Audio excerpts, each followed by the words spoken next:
Coming up on First at 4, one of the co-founders of the Harlan Boys Choir is laid to rest. Plus, lawmakers are in Frankfort kicking off the 2023 legislative session. Plus, showers and storms, some with heavy rain and gusty winds, continue to work through the region. The latest on when we see the return of some dry skies coming up as First at 4 continues. Mountain News First at 4 continues. Some heavy rain is moving through the mountains, but so far no major issues. How long will it remain soggy? Let's check in with meteorologist Evan Hatter for the latest on this First Alert Weather Day. Evan. Well, that's right. That's right, Steve. So far, no huge issues out there, but we have seen some gusty thunderstorms at times as we've worked through the region, and many of us are still seeing rain at this hour. Here's the look from downtown Somerset. Things are much quieter right now. Of course, the evening commute in full effect. Of course, the traffic circle there downtown. 57 the current reading in Somerset. A look at downtown Whitesburg. A soggy scene there as well. Our level 2 slight risk for severe weather remains across the southern portions of the state, the far southern portions of southern Kentucky into East Tennessee. The level 1 marginal risk only extends into portions of really just along and south of the Mountain Parkway essentially, and we'll continue to see that shave back through the night. We're using up a lot of that energy.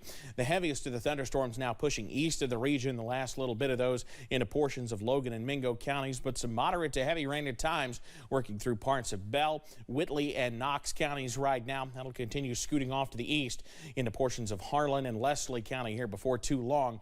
Nothing that we can't handle. Everything in motion here, though. You see everything continuing to push to the east, and the major issues remain much further to our south, where there are severe thunderstorm warnings lining up south of the Atlanta metro area with tornado warnings in those as well. That's where the severe weather threat will stay for the night, and the flooding threat so far has stayed up into central Kentucky. For us, we just remain mild. Upper 50s, low 60s out there right now, and we'll stay in those low 60s as we head through tonight with those off and on showers continuing. Details on when we finally look to dry out tomorrow, that's in a few minutes. Steve? Evan, thank you. Harlan community members, Harlan Boys Choir, alumni, and others came together today to lay one of their own to rest.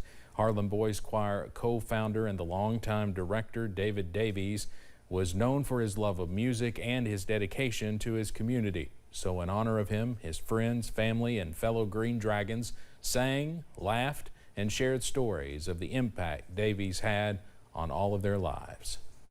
He's going to be missed. And I knew that there would be a lot of people here, not just alumni, but our school dismissed early for the teachers to be able to come, for former students to come, for his church family to come. And this community is just a musical family. And they're coming to honor him. Harlan Boys Choir alumni members traveled from various parts of the nation to be able to take part in one final song with Mr. Davies. We'll have more on the service tonight at 6. A new session of the Kentucky legislature is underway. Kentucky lawmakers could tackle a wide range of issues from flood relief, income taxes, and possibly medical marijuana and sports betting. They will have 30 days to get their work done. New members were also sworn in today in the House and Senate. Earlier this morning, some lawmakers held a rally pushing a constitutional amendment to decriminalize personal amounts of marijuana. There was another rally against income tax reductions. Taxes could be a hot-button issue this session. So we can't go and spend a bunch of money because we have to make sure that the obligations that state government is responsible for are met. Yes, we're doing well now, but you know, I don't know what that might look like 2 or 3 years from now. And if we do see a downturn in our economy field, you know, I don't want to see us cut the progress that we're making. The legislature will adjourn Friday, then reconvene February 7th, and must adjourn the session at midnight on March 30th. We'll have more on this coming up tonight at 6. The Kentucky Blood Center is hosting several mobile drives throughout the week to combat a serious shortage. Drives such as this one hosted at Tug Valley ARH today are vital in securing enough blood to provide for nearly 70 hospitals across the state. A current blood shortage is affecting hospitals and the blood center, and officials say much of that is due to the pandemic, July flooding here in the region, as well as coming out of the holidays. We're in one of those current states where we're really struggling with a lot of blood types. I mean, we are in critical shape for all negative blood types and a couple other ones that are really low right now. That's a byproduct of, a 2.5 or almost 3 years of our current industry on top of coming out of the holidays.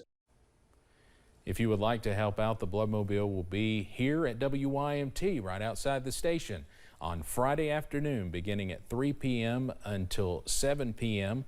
And we'll have more from Kentucky Blood Center officials tonight at 6.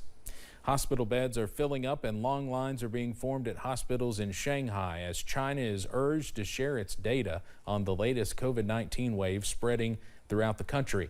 Patients were seen flooding the emergency department of the Zhongshan Hospital in Shanghai, with hospital beds filling corridors and IV treatments set up in waiting rooms.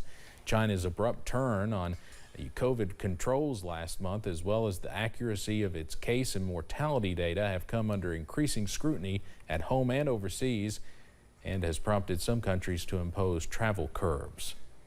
The war in Ukraine rages on as Ukrainian forces stun Russian soldiers with an extraordinary attack using weapons supplied from the United States. CBS's Ian Lee has the latest from southern Ukraine. Shortly after midnight on New Year's Day, Ukrainian forces struck back, dealing the Russians a deadly blow. HIMARS rockets, like those seen here, flattened a Russian military base housing troops and storing weapons in the city of Makivka, inside the Russian-occupied Donetsk region in the country's east. In a rare admission of military loss, Moscow claims at least 63 soldiers died, while Kyiv says as many as 400 were killed and hundreds more injured. The Kremlin couldn't cover up this embarrassing blow to Russia's war effort.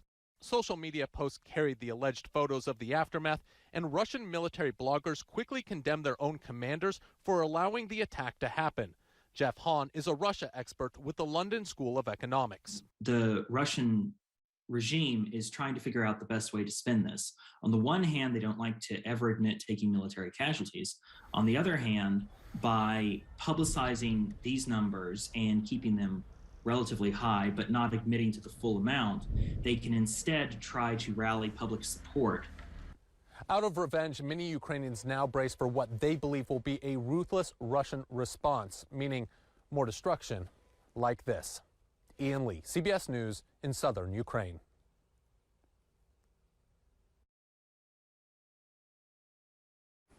Coming up as First at 4 continues, new reports show this year will be another busy and expensive year in travel. Plus, watching more showers and potentially heavy rain push into the mountains tonight. Those details on the way.